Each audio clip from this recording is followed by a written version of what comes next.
Hello guys, hi, how are you? I hope you must be fine. तो guys, आज का जो हमारा वीडियो है ना, वो बहुत ज़्यादा इंटरेस्टिंग होने वाला है, क्योंकि आज का जो वीडियो है वो एक शॉर्ट स्टोरी पर है जो कि लिखा गया है रविन्द्रनाथ टैगोर के द्वारा, और उसका टाइटल है द होम कमिंग। तो ये बहुत ही ज़्यादा इंटरेस्टिंग है, और अगर आप इस वीडियो को अपने कॉम्पिटिटिव एग्ज़ाम या फिर स्कूल लेवल एग्ज़ाम या फिर कोई कॉलेज लेवल एग्ज़ाम के लिए देख रहे हो इस शॉर्ट स्टोरी को, तो मैं आपको 110% सर्टेनिटी देता हूँ कि आपको कहीं से भी क्वेश्चंस आ जाएगा इस चैप्टर में से, तो आप उसे आराम से क्लियर कर सकते हो। चलो तो इस वीडियो को चालू करते हैं।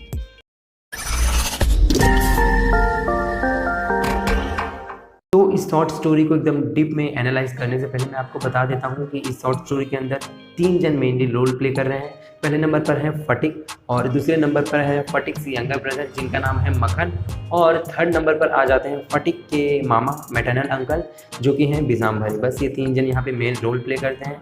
अब जो फटिक होते हैं वो एक विलेज बॉय होते हैं, और विलेज में इनके कुछ दोस्त होते हैं, करेक्ट, जैसे कि आप सभी के भी आपके मोहल्ले में दोस्त होंगे ही, और मे भी आप उनके लीडर भी हो सकते हो, अपने ग्रुप के लीडर भी हो सकते हो। तो वैसे ही जो फटिक होते हैं वो अपने ग्रुप के लीडर होते हैं, इनके कुछ दोस्त होते हैं, जहाँ पे फटिक थोड़े मिस्चीवियस से होते हैं, थोड़े मिस्चीवियस से होते हैं। वो उनको क्या रहता है कि हरदम सोचते हैं कि कोई नए तरीके से, नए पैतरे से अपने दोस्तों को मज़ा दिलाऊं, करेक्ट। ही वो मिस्चीवियस बॉय, वो बहुत ज़्यादा मिस्चीवियस होता है। और एक दिन क्या, वो रिवर के पास बैठे होते हैं, नदी के किनारे, सब अपने दोस्तों के साथ बैठा होता है, और वहाँ पे सोचता है कि चलो कुछ मज़ा करने के लिए, है ना, कुछ फन लाने के लिए यहाँ पे मैं सोचता हूँ। तो वो क्या सोचने लगता है, और वहाँ पे देखता है कि रिवर के जस्ट सामने ही वहाँ पे देखता है कि एक लॉग ऑफ वुड, लकड़ी का एक पड़ा होता है सर्कल। आपने देखा ही होगा, जो पेड़ होता है कटा होता है, बीच में से उसका ट्रंक जो कटा होता है, जिसके से बोर्ड बनाते हैं ना, अपने बैम्बू बोर्ड बनाते हैं, राफ्ट टाइप। तो वहाँ पे देखता है कि वो लॉग ऑफ वुड पड़े होते हैं, किसी ने काट के रखे होते हैं, उनको मे बी बोट वगैरह बनाना होगा। तो वहाँ पे फटिक क्या सोचता है कि चलो इसको क्या करता हूँ, रोल करके पानी में धक्का मार के डाल देता हूँ, तो जिसका बोट बनाना होगा, जिसका ये लॉग ऑफ वुड होगा, वो परेशान होगा, आगे ढूंढेगा और तंग होगा। तो फटिक क्या करता है, अपने दोस्तों को बोलता है भाई चलो इसको धक्का मार के नदी के अंदर डाल दो, उस लॉग ऑफ वुड को। अब वहीं पे मक्खन भी होता है, बट मक्खन का जो नेचर होता है ना, वो थोड़ा सिंपल होता है, और वो मस्ती इतना ज़्यादा नहीं करता है किसी को, मतलब किसी को अगर दुख पहुंचाना, वो मक्खन के अंदर नहीं था। वो मक्खन के अंदर वो सब बातें नहीं थी, वो कैरेक्टरिस्टिक ही नहीं थी मक्खन की। तो मक्खन क्या करता है, अब जाता है और उस लॉग ऑफ वुड पे, जिसको ये लोग धक्का मार के नदी में डालने वाले होते हैं, उसी पे बैठ जाता है डट के, और बोलता है कि अब मारो। मतलब बोलता नहीं है, ऐसा मन में सोचता होगा कि अब मार के दिखाओ। तो वहाँ पे क्या होता है, अब मक्खन, अब जो होता है फटिक, उनके दोस्तों का लीडर होता है, और वो सोचता है कि यार अगर मैं अगर इसे अपने दोस्तों को मतलब नहीं मारने दिया, इसे नदी के अंदर नहीं डालने दिया, तो मेरी जो वैल्यू है अपने दोस्तों के सामने वो थोड़ी कम हो जाएगी। वो क्या सोचेंगे कि अपने साला भाई से अपने डर गया। तो वो फिर क्या सोचता है कि जाके इसे मारूं। वो पहले तो एक बार बोलता है मक्खन को कि भाई उठ जा, अदरवाइज, है ना। तो पर क्या होता है, वो नहीं उठता है। मक्खन क्या करता है, और डट के, जैसे कि वो मेडिटेट कर रहा हो ना वहाँ पे, तो उस तरह से वो बैठ जाता है डट के और नहीं हटता है। अब जो फटिक है सोचता है कि उसे जाके मारूं, बट मारना उसके पास ऑप्शन नहीं था, क्योंकि वो जानता था कि अब जो मक्खन है उसका यंगर ब्रदर है, जाके घर पे रोएगा और बेबी उसकी मम्मी उसको मारेगी। तो वो क्या करता है, सोचता है दूसरे एक नए मिस्चीवियस, दूसरे एक नए फन करने के, है ना, मज़ा लगाने के लिए दूसरा सोच लेता है, और अपने दोस्तों को बोलता है भाई इसे बैठे रहने दो, और तुम एक काम करो, इसको इस लॉग ऑफ वुड के ऊपर बैठे रहने दो, और इसी के साथ धक्का मारा तो ये भी पानी में जाएगा। अब उसके दोस्त आते हैं, सब पीछे आते हैं, और मिल के 1 2 3 करके खींच के उसे धक्का मारते हैं, एकदम फोर्स लगा के। और जो वुड है वो तो जाती है रोल करके, और उसके साथ ही साथ जो वहाँ पे मक्खन बैठा होता है वो भी धड़ाम करके गिर जाता है ज़मीन पर। जैसे ही वो गिरता है उसे बड़ी गुस्सा आ जाती है ना, बड़ी ऑब्वियस सी बात है कि गुस्सा तो आ ही जाएगी, कोई भी ऐसे गिरेगा। अब जब उसे गुस्सा आती है, वो खड़ा होता है और जाता है फटिक को मारने के लिए कि भाई चलो अब इसे बदला देते हैं। फटिक के पास जाता है, उसे नख से, मतलब बच्चे ही रहते हैं, उसे नख से एकदम मारता है, और थोड़े बहुत किक मारता है, फाइट वाइट करता है, उसे मारता है, उसको रुला देता है फटिक को, है ना। भले ही छोटा भाई होता है, बट उसे रुला के, और खुद भी रोते रोते वो घरे चले जाता है ना। छोटे भाई लोग की यही खासियत होती है, मारते भी हैं और रोते भी हैं। तो वो मार के घर पे निकल जाता है। अब फटिक जो होता है वहाँ पे एज ऑफ द रिवर के पास बैठ के अपना पैर दोनों अंदर डाल के लेफ्ट राइट हिला रहा होता है, और अपने आंसुओं को पोंछ रहा होता है। बेचारा बड़े दुखी होकर रो रहा होता है, पोंछ रहा होता है आंसुओं को। इतने में क्या होता है कि एक रिवर में से एक बोट आ रही होती है। बोट में एक इंसान बैठा होता है, ग्रे कलर का उसका हेयर होता है और ब्लैक मुस्टेच होता है उसके पास। उस बोट में बैठे हुए इंसान के पास वो आता है और फटिक से पूछता है कि क्या तुम मुझे चक्रवर्ती का घर बता सकते हो। तो फटिक कुछ नहीं बोलता है और बोलता है वहाँ पे करके इशारा देता है। अब भाई वहाँ पे करने से कौन समझेगा, अगर तुमसे कोई पूछे कि किसी का घर बताओ तो बोलोगे वहाँ पे, व्हाट इट मीन्स भाई वहाँ पे, है ना। तो अब फटिक बोलता है कि ओवर देयर, जिससे कि उस बियर्ड वाले मुस्टेच वाले इंसान को कुछ समझ नहीं पड़ता है कि फटिक उसे क्या बोलना चाह रहा है। फिर से वो जो इंसान होता है मुस्टेच वाला उस बोट के अंदर फिर से पूछता है कि भाई क्या तुम मुझे बता सकते हो कि चक्रवर्ती का घर कहाँ पे है। फिर क्या करता है फटिक, बोलता है, अब वैसे ऑलरेडी वो इरिटेटेड होता ही है, अब उसे बोलता है कि मुझे नहीं पता, खुद से ढूंढ लो करके वो बोल देता है और वहाँ से इंसान चले जाता है। फिर थोड़ी देर में ही क्या होता है कि फटिक के घर पे जो सर्वेंट होता है वो वहाँ पे आता है और फटिक को बोलता है कि चलो तुम्हारी मम्मी ने बुलाया। अब फटिक क्या बोलता है कि नहीं मैं नहीं आऊँगा, तुम जाओ उनसे बोल दो मैं नहीं आऊँगा। बट वहाँ पे जो सर्वेंट होता है नौकर, फटिक की मम्मी, वो बोलता है कि भाई तुम्हारी मम्मी ने मुझे बोला है तुम्हें लेके ही आने के लिए, तो मैं तो तुम्हें लेके ही चलूँगा। अब वो क्या करता है, फटिक को पकड़ता है और घिसेटते मारते मारते लेके जाता है उसे वहाँ तक, उसके घर तक। तो ये हमारे यहाँ पे पहला एक्ट ख़त्म होता है और चलो अब दूसरे एक्ट भी देखते हैं क्या होता है। तो अब जो ये सर्वेंट है वो फटिक को घर में लेके आता है। फटिक की मम्मी जैसे ही फटिक को देखती है उससे पूछती है कि तुमने क्यों मारा, तुमने मक्खन को क्यों मारा, है ना। तो वहाँ पे फटिक क्या बोलता है कि मैंने मक्खन को नहीं मारा। अब फटिक की मम्मी बोलती है कि झूठ मत बोलो, मक्खन को तो तुमने ही मारा है। तो फटिक फिर से थोड़ा गुस्सा आके क्रोध में बोलता है, इंडिग्नेंटली वो क्या बोलता है कि नहीं मैंने मक्खन को नहीं मारा, एक बार मैंने बोल दिया ना नहीं मारा, तुम खुद ही मक्खन को पूछ लो कि क्या मैंने उसे मारा। अब जैसे ही ऐसे फटिक बोलता है तो मक्खन की जो मम्मी है वो मक्खन से पूछती है कि ये इन्होंने ही तुम्हें मारा ना, फटिक ने ही तुम्हें मारा ना। तो मक्खन क्या सोचता है कि अब मक्खन पहले से ही अपनी मम्मी को बोल चुका होता है कि भाई जो फटिक ने है मुझे बहुत मारा। अब वो सोचता है कि वापस से ये तो नहीं बोल सकता हूँ कि नहीं फटिक ने मुझे नहीं मारा, तो सोचता है कि मेरे प्रीवियस स्टेटमेंट से ही मैं अड़ा रहूँ और अपनी मम्मी को बोल दूँ कि हाँ मुझे फटिक ने मारा। तो मक्खन बोलता है कि हाँ ये फटिक ने मुझे मारा। अब जो जैसे ही ये बोलता है मक्खन कि हाँ मुझे फटिक ने मारा, तो जो फटिक होता है वो काफ़ी ज़्यादा गुस्सा आ जाता है, क्योंकि आप सभी जानते हो कि फटिक ने मक्खन को नहीं मारा था, करेक्ट। वो मक्खन ही ऊपर से फटिक को मारता है वहाँ पे। तो फटिक गुस्सा आ जाता है और क्योंकि उसके साथ इनजस्टिस होता है ना भाई, वहाँ पे वो अन्याय करता है मक्खन, झूठ बोल के कि हाँ इसने मुझे मारा। तो फटिक बोलता है कि मारा तो नहीं था भाई, पर अब तुझे मारूंगा। वहाँ पे जाता है और अपनी मम्मी के सामने ही मक्खन को फाड़ करके 3 लाफा देता है, बोलता है ये ले और ये एक झूठ के लिए ले। फिर वहाँ पे फटिक की मम्मी खड़ी होती है और उसे देखती है कि मेरे सामने यहाँ पे ये लवारागिरी कर रहा है ना, गुंडागर्दी कर रहा है। जाके मक्खन का हाथ पकड़ती है, फटिक का हाथ पकड़ती है और उसे पहले तो छुड़ाती है और सटासट करके फटिक की मम्मी भी फटिक को मारती है।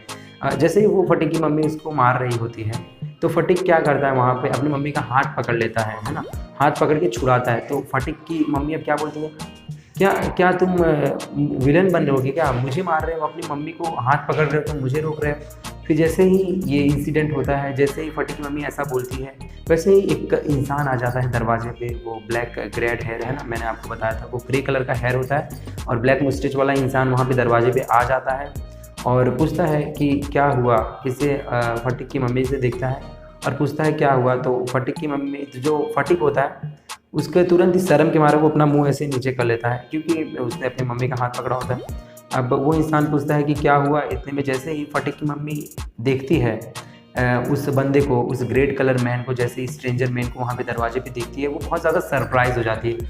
उनका जो गुस्सा होता है फटिक की मम्मी का, वो एकदम सरप्राइज में बदल जाता है ना, वो एकदम चौंक जाती है उनको देख के और तुरंत ही दौड़ के आती हैं, बोलती है दादा कहाँ थे इतने दिनों से। क्या बोलती है, दादा।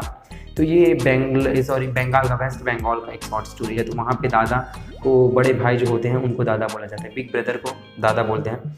तो आती है दौड़ के बोलती है दादा इतने दिनों से तुम कहाँ थे। वो सरप्राइज होकर और जैसे ही बोलती है झुक के पहले उनका आशीर्वाद लेती है, उनका पैर लगती है और आशीर्वाद लेके फिर बोलती इतने दिन से कहाँ थे, ऐसे वैसे करके हुआ बात। फिर मैं तुम्हें बता दूं कि ये जो हैं यहाँ पे बिसम्भरी इनका नाम होता है इनके अंकल का। तो बिसम्भरी जो होते हैं वो पहले जैसे ही इनका शादी होता है, इनकी बहन का यानी कि फटिक की मम्मी का जैसे ही शादी होता है वो बॉम्बे चले आते हैं, अपना वहाँ पे एक बिज़नेस चालू करते हैं। बट जब वो बॉम्बे होते हैं तो ही जो उनकी बहन है, दैट मीन्स की फटिक की मम्मी के हस्बैंड का डेथ हो जाता है। तो फटिक की मम्मी रहती है, उनके 2 लड़के रहते हैं, खमन और फटिक, उनको अकेले ही संभालती है क्योंकि जो फटिक के पापा तो होते हैं उनका डेथ हो जाता है। तो वहाँ पे वो बॉम्बे में काम कर रहे होते हैं। जब इनका डेथ होता है वो जानते हैं, सुनते हैं इसके बारे में कि फटिक की मम्मी के हस्बैंड का, है ना, उनका क्या हुआ, डेथ हो जाता है। तो वो बॉम्बे में से बिजनेस अपना शिफ्ट करके फिर से चले जाते हैं कलकत्ता में। और उसी दिन से वो फटिक की मम्मी को ढूंढने में लगे होते हैं कि कैसे भी करके उन्हें मिलूं और थोड़ा उनको सिंपैथी दूं कि उनके हस्बैंड जो ऑफ हो गए। पर कई लंबे समय के बाद फटिक के अंकल को यानी बिशंभरी को पता चलता है कि वो यहाँ पे रहते हैं और फाइनली वो यहाँ पे आते हैं। तो यही सब हुआ और फिर उनके बाद 2-3 दिन तक, काफ़ी दिनों तक, कुछ दिनों तक, कपल ऑफ डेज़ क्या वहाँ पे बड़ी खुशी होती है, एकदम एंजॉय, अच्छा से माहौल अच्छा क्रिएट रहता है वहाँ पे। फटिक की मम्मी खमन सब एंजॉय करते हैं वहाँ पे अपने बिशंभरी अंकल के साथ। फिर क्या होता है, उनका जाने का टाइम भी आता है कि उनको जाना भी रहता है कलकत्ता। वो तो कुछ दिनों के लिए मिलने आए थे। अब वहाँ पे जब फटिक वहाँ पे होते हैं 3-4 दिनों के अंदर ही, वो पूछते हैं कि भाई कैसा है फटिक, कैसा है मक्खन कैसा है मक्खन पढ़ाई लिखाई के अंदर, कैसा है फटिक पढ़ाई लिखाई के अंदर। तो फिर वो बताती हैं उनकी मम्मी की भाई जो मक्खन है वो काफ़ी अच्छा है, ठीक ठाक है, सीधा है और अपने समय समय से पढ़ लिख लेता है। बट जो फटिक है ना वो बहुत ही ज़्यादा मस्तीखोर है और वो कुछ खास पढ़ाई लिखाई में भी होशियार नहीं है। हरदम अपने दोस्तों के साथ फ़न एक्टिविटीज़ करता रहता है, हरदम मस्ती मजाक से सूझी होती है। तो फटिक के जो अंकल हैं बिशंभरी जो हैं वो बोलते हैं फटिक की मम्मी को कि कोई बात नहीं, आप इनको मेरे साथ छोड़ दीजिए, हम इन्हें कलकत्ता में ही इनको एजुकेशन इनका पूरा कराएंगे। तो ऐसा वैसी बात होती है। फिर जो फटिक के अंकल होते हैं बिशंभरी, वो भी फटिक से पूछते हैं कि क्या तुम मेरे साथ आओगे कलकत्ता। तो उस समय क्या होता है, फटिक एकदम खुशी से भाई बोल देते हैं हाँ ऑफ कोर्स चलूँगा। वो इस तरह से बोलते हैं कि वहाँ से पता चल जाता है कि उसको जाने का मन था, फटिक को ऑफ कोर्स जाने का मन था उनके अंकल के साथ। फिर ऐसा बोलते हैं, फिर जैसे उनको जाना होता है 2-3 दिन बाद, तो फटिक को नींद नहीं आती। वो सोचता है कि यार कितनी जल्दी मैं वेस्ट बंगाल जाऊँ, कलकत्ता जाऊँ अपने अंकल के घर पे। तो 2-3 दिन तक वो सोता नहीं। फाइनली वो दिन आता है जिस दिन जाना होता है फटिक को, फटिक के अंकल के साथ कलकत्ता। और फटिक अपने भाई के लिए बहुत ज़्यादा जेनरस हो जाता है, बहुत ज़्यादा उदारता हो जाता है। उसके पास जो भी फिशिंग नेट्स होती हैं वो अपने भाई को दे देता है और उसके बैट बॉल XYZ जो भी उसके पास चीज़ें उसकी होती हैं वो अपने भाई को सब दे देता है। बोलता है ये ले रख, खेलना तो मक्खन को दे देता है वो। फिर अब जो होते हैं फटिक वो अपने अंकल के साथ फाइनली चले जाते हैं कलकत्ता। और हम 3rd एक्ट के अंदर देखेंगे कि कलकत्ता में जाने के बाद क्या होता है। तो फाइनली अब हम एक्ट 3 देखेंगे जहाँ पे फटिक पहुँच जाते हैं अपने मामा के घर पे। अब जैसे ही फटिक वहाँ पे पहुँचते हैं अपने मामा के घर पे, तो वहाँ पे जो उनकी आंट होती है, मैटरनल आंट है, मीन्स की उनकी जो मामी होती है, उनसे उनका एक्वेंटेंस होता है करेक्ट, उनसे उनका मुलाकात होता है। और वहाँ पे जैसे उनकी मामी उनको देखती है, उनको एक थोड़ा सा बोलते हैं ना, एक गुस्सा सा उनको लगता है उनकी मामी को। क्योंकि ऑलरेडी उनकी मामी के 3 बच्चे होते ही हैं। और जैसे वो फटिक को देखती है तो उनको लगता है यार ये क्या 3 कम थे जो ये फटिक भी यहाँ पे आ गया। तो उनकी मामी को बड़ा बेकार लगता है जैसे ही फटिक को वहाँ पे देखती है, एक हेट्रेड फीलिंग आती है उनके अंदर, उनकी मामी के अंदर, करेक्ट, फटिक की मामी के अंदर। फिर क्या होता है, फटिक वहाँ पे आते हैं और उनको वहाँ पे क्या एक खुल के वो ब्रीथ आउट नहीं कर सकते फटिक वहाँ पे। क्यों? क्योंकि वो विलेज बॉय थे, करेक्ट। और विलेज में क्या एकदम ओपन एनवायरनमेंट होता था जिसकी वजह से फटिक को मतलब वहाँ पे काफ़ी ज़्यादा सूट होता था। बट आफ्टर सम डेज है ना, कुछ दिनों बाद फटिक को ऐसा रियलाइज़ होता है कि यहाँ पे तो सब मोहल्ला ही है, जहाँ भी देखो वहाँ पे वॉल्स हैं, सब बिल्डिंग्स वगैरह हैं वहाँ पे। तो फटिक को ऐसा रियलाइज़ हुआ कि यार मैं यहाँ पे ब्रीथ नहीं कर पा रहा बराबर से। वो मतलब उनको वहाँ पे एक मज़ा नहीं आ रही थी ब्रीथ करने के, यहाँ पे वो मीनिंग होता है। और प्लस क्या होता है कि एक उनके घर के अंदर भी एक ऐसा उनके पास एनवायरनमेंट बना होता है जहाँ पे वो एक खुल के वहाँ पे नहीं रख सकते। क्योंकि कुछ भी अगर उनकी मामी उनको करने को बोलती है ना, उनकी जो आंट होती है उनको करने को बोलती है, अगर वो उसको क्या, उनकी मामी को खुश करने के लिए फटिक जो है बहुत ज़्यादा अच्छा करने की कोशिश करते हैं। वो उसमें जितना करना है उससे भी ज़्यादा करने की कोशिश करते हैं। बट क्या होता है, जब वो कुछ अच्छा करने की कोशिश करते हैं तो उनकी मामी बोलती है कि ज़्यादा बड़े बनने की कोशिश मत करो, ज़्यादा ओवर स्मार्ट मत बनो, है ना। तो हर एक समय उनको इस तरह का हेट मिलता रहता है उनकी मामी की तरफ से। तो वो जो एनवायरनमेंट होता है पूरा उनके लिए सूटेबल नहीं होता, सबसे बड़ी बात।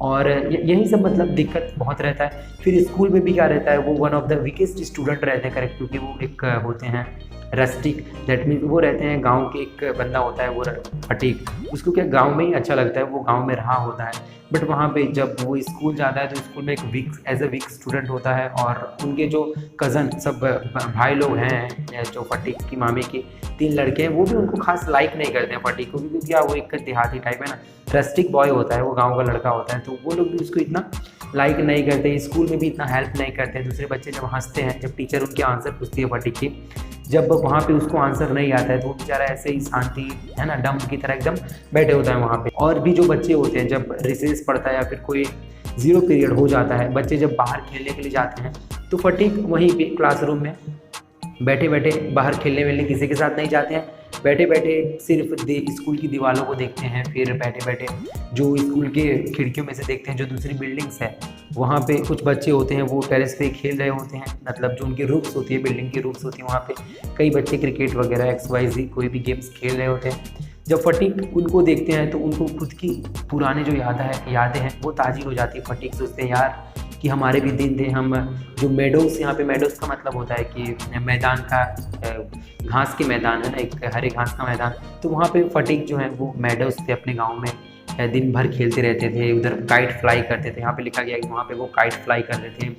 फिर क्या करते थे, जो बैंक ऑफ रिवर है, जो नदी के किनारे, वो लोग क्या करते थे, दिन भर उधर रखड़ता रहता था, दिन भर उधर क्या घूमता रहता था, वंडरिंग करता रहता था।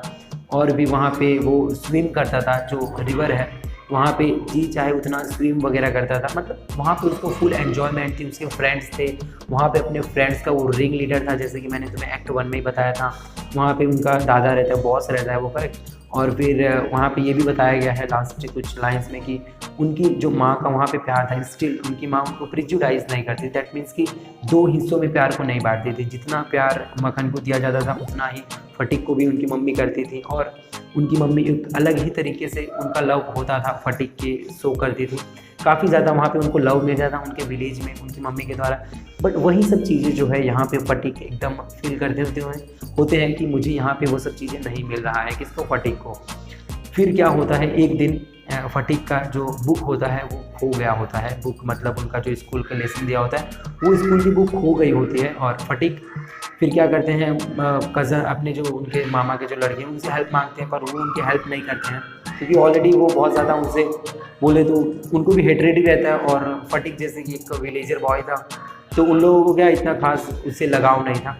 तो फटीक क्या होता है, फाइनली जाके हेल्पलेसली वो जाके अपनी मामी को बोलता है कि भाई मेरा जो नोटबुक है, लेसन बुक है, वो एकदम से खो गया है, मेरे पास नहीं है।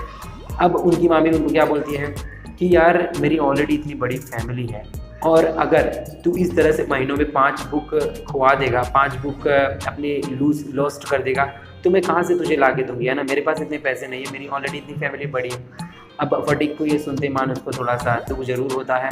उसके बाद फिर वो क्या करे, लेसन बुक खो जाती है और कल स्कूल में उसी बुक की चेकिंग होती है, उसको टीचर मारने वाली होती है। और यहाँ पे उसकी मामी को जब वो बोलता है कि मुझे बुक ला दे, तो उसकी मामी भी 2 बातें सुनाती है कि तू यहाँ पे बुक्स ऐसे खो रहा है, मेरे खुद इतनी बड़ी फैमिली है, मैं इतना अफोर्ड नहीं कर सकूँगी, महीनों में 5 बुक तुझे अफोर्ड नहीं कर सकेंगे। फिर उस दिन स्कूल जाता है फटीक, जो भी हुआ वो स्कूल में ये सब नहीं लिखा गया। बट स्कूल के बाद जब वो आता है स्कूल से तो उसका हेडेक, उसका सर बहुत तेज़ी से दर्द कर रहा होता है और उसे सिवरिंग हो रही होती है, मतलब बहुत ज़्यादा ठंड भी लग रहा होता है फटीक को। फिर फटीक को ऐसा अंदर से फीलिंग होता है कि यार मे बी मुझे मलेरियल फीवर हुआ है, मुझे मलेरिया हो गया है, ऐसा फटीक को अंदर से ही फीलिंग्स आती है कि उसको यह सिवरिंग और हेडेक ये है सिम्टम्स मलेरिया के, तो ऐसा उसको फील होता है। फिर वो सोचता है कि अगर मैं घर पे जाता हूँ और मामी को बोलूँगा कि भाई मेरे को ये ऐसा ऐसा है ना, मलेरिया जैसा लग रहा है, तो मामी को लगेगा ये कोई नया मस्ती ढूंढ के लाया है या फिर ये झूठ बोल रहा है, बहाने दे रहा है, कुछ इस तरह के वो सोचता है। और फिर क्या करता है, वो घर पे नहीं जाता है उस रात को। घर पे वो जाता नहीं है, वापस से मुड़ के अपने विलेज साइड जाने की कोशिश करता है। अब सुबह हो जाती है क्योंकि उन लोग का स्कूल जो होता है वो शाम के टाइम छूटता था, तो उस समय रात हो रहा होता है, तो वो घर पे नहीं जाता है और चले जाता है। अब जैसे ही दूसरे दिन सुबह होता है और सब लोग, उसके जो मामा होते हैं वो चारों ओर खुद के आदमी भेजते हैं कि जाओ भाई फटीक को ढूंढो, कहाँ गया बच्चा, मिल नहीं रहा है, कल रात से ही गायब है। बहुत ढूंढते हैं, बहुत ढूंढते हैं वो लोग। बहुत ज़्यादा उस समय बारिश भी हो रही होती है, यहाँ पे इंडिकेट किया गया है चैप्टर में कि बहुत ज़्यादा उस समय बारिश हो रही होती है, फ्लड हो रही होती है ना। तो क्या होता है, वो बहुत ढूंढते हैं बट उन लोगों को नहीं मिलता है फटीक। लास्ट में एक पुलिस की गाड़ी आती है उनके दरवाजे के पास और 2 कांस्टेबल उसके अंदर से उतर के फटीक को लेके उतारते हैं और उनको फटीक को उतार के दे देते हैं उनके मामा को। उनके मामा जैसे उसको देखते हैं बहुत ज़्यादा वो नाराज़ हो जाते हैं, उनकी आंखों में आंसू आ जाता है। फटीक को लेते हैं कांस्टेबल के हाथों से और रूम के अंदर लेके जाते हैं और वहाँ पे देखते हैं कि फटीक की हालत बहुत ज़्यादा ख़राब हो गई होती है। उसको एकदम आँख उसके रेड होते हैं, पूरी स्किन उसकी रेडिश कलर की हो जाती है। फिर वहाँ पे उसको अंदर लेके जाते हैं घर के अंदर। फिर वो अपने मामा से क्या पूछता है, क्या हॉलीडेज़ आ गया है, क्योंकि ऑलरेडी भी फटीक ने अपने मामा से पूछा होता है क्या मैं घर पे जा सकता हूँ। तो उसके मामा बोलते हैं कि नहीं, जब तक हॉलीडेज़ नहीं आती, छुट्टियाँ नहीं आती, तब तक तुम्हें वेट करना होगा, है ना। तो फिर से वो जैसे ही आता है, जैसे ही उसे थोड़ा सा होश आता है तो घर के अंदर वो पूछता है, बीमार तो रहता ही, और पूछता है क्या मैं घर पे जा सकता हूँ। तो उसकी मामा तुरंत ही उस समय उनकी आंखों में आंसू आ जाता है और कुछ वो बोलते नहीं हैं। फिर कुछ देरों बाद वहाँ पे डॉक्टर आते हैं और डॉक्टर थोड़े गुस्सा के बोलते हैं कि यार इनकी हालत तो बहुत ही ज़्यादा ख़राब है। वहाँ पे कुछ मेडिसिन वगैरह देते हैं फटीक को। फिर बाद में क्या होता है कि थोड़ी देर बाद फटीक का जो हालत है वो और भी मतलब धीमे धीमे ख़राब होते जाता है। मेडिसिन भले ही दिया होता है बट स्टिल वो जो फटीक है उसका हालत थोड़ा सा ख़राब हो जा रहा होता है। फिर वो पूरा एकदम बुरी तरह से वो सो जाता है और फिर ऐसे अचानक में जब उठता है, उसे सपने में ही एक टाइप समझ लो, तो क्या चिल्लाने लगता है कि मम्मी मुझे मत मारो, मुझे मत मारो, है ना, मेरी गलती नहीं है, नहीं है, ऐसा फटीक मतलब चिल्लाने लगता है। क्योंकि उसे अपनी मम्मी की याद आ रही होती है, बहुत सारी चीज़ें हो रही होती है, वो रूम को देख रहा होता है कि मैं कहाँ हूँ, ऐसा वैसा, मतलब बहुत चीज़ें, उसकी दिमाग ख़राब होता है, उसकी हालत भी ख़राब होती है। तो इस तरह जैसे उसके मामा सुनते हैं कि फटीक ऐसा सब मतलब अचानक में बोल रहा है कि मम्मी मुझे मत मारो, सपने वगैरह देख रहा है, उसके मामा उसके जो हाथ है फटीक का वो पकड़ के अपने गोदी में पकड़ के ऐसे वहाँ पे उसके साथ बैठे होते हैं, पूरी रात भी बैठे होते हैं, सुबह फिर होता है, सुबह भी बैठे होते हैं। फिर उनको बोलते हैं फटीक को कि मैंने तुम्हारी मम्मी को बोला ही है और तुम्हारी मम्मी के लिए भिजवाया है, तुम्हारी मम्मी आ ही रही होंगी। फिर दोपहर हो जाता है, दिन का ख़त्म होने वाला है था, वैसे ही फटीक की मम्मी वहाँ से आती हैं और जैसे ही घर के अंदर एंट्री मारती, चारों तरफ घर के इधर उधर देखने लगती हैं कि मेरा बेटा कहाँ है और चिल्लाने लगती हैं, रोने जैसे लगती हैं वो। फिर फाइनली रूम में एंटर होती हैं और देखती हैं फटीक की माँ आती है और फटीक के पास जाके बैठ जाती है और फटीक का हाथ पकड़ के तेज़ी से एकदम रोने लगती है, बोलती हैं कि fatigue my darling, fatigue my darling, ऐसा वो उनकी माँ बोलती है फटीक की। फिर बाद में फटीक को थोड़ा सा होश आता है, हालांकि फटीक का होश पूरी तरह से चले जाता है क्योंकि यहाँ पे बोला गया है कि उनके हाथ का जो बीटिंग है, उनके हाथ के जो नर्व्स के बीटिंग है वो स्टॉप हो जाते हैं, करेक्ट सीज हो जाते हैं, ऐसा यहाँ पे लिखा गया है। बट उसके बाद भी उनको थोड़ा सा एक फटीक को होश जैसा आता है और अपनी माँ से पूछते हैं मदर हॉलीडेज हैव कम। बस यही जो है हमारे इस चैप्टर का लास्ट सेंटेंस है। उसके बाद तो ये चैप्टर शॉर्ट स्टोरी ख़त्म हो जाता है और इस चैप्टर से हमें ये जानने को मिलता है कि ये फटीक के लास्ट वर्ड्स होते हैं, क्योंकि इसके पहले ही फटीक को जो बहुत ही कम होश होता है, आपको बोला गया था, मैंने आपको बताया कि उनकी जो नस है वो उसका बीटिंग होना बंद हो गया होता है। फिर इतना पूछ के फिर जो फटीक है वो अपने माथे को इस साइड से घुमा के वो सो जाते हैं और यहीं पे स्टोरी ख़त्म हो जाता है। तो इसीलिए इससे जो इससे प्रो हमारा शॉर्ट स्टोरी था उसका नाम था द होम कमिंग, है ना, वो होम आ ही नहीं पाए, आते ही रह गए घर पे, correct, the home coming Phatik never came to home, है ना, उसका क्या डैड हो जाता है। बस यहीं पे हमारा ये शॉर्ट स्टोरी ख़त्म हुआ। और अगर आपको ये वीडियो अच्छा लगा तो प्लीज़ अपने दोस्तों के साथ शेयर कीजिए और अगर चैनल पे नए हो तो चैनल को भी सब्सक्राइब कर देना।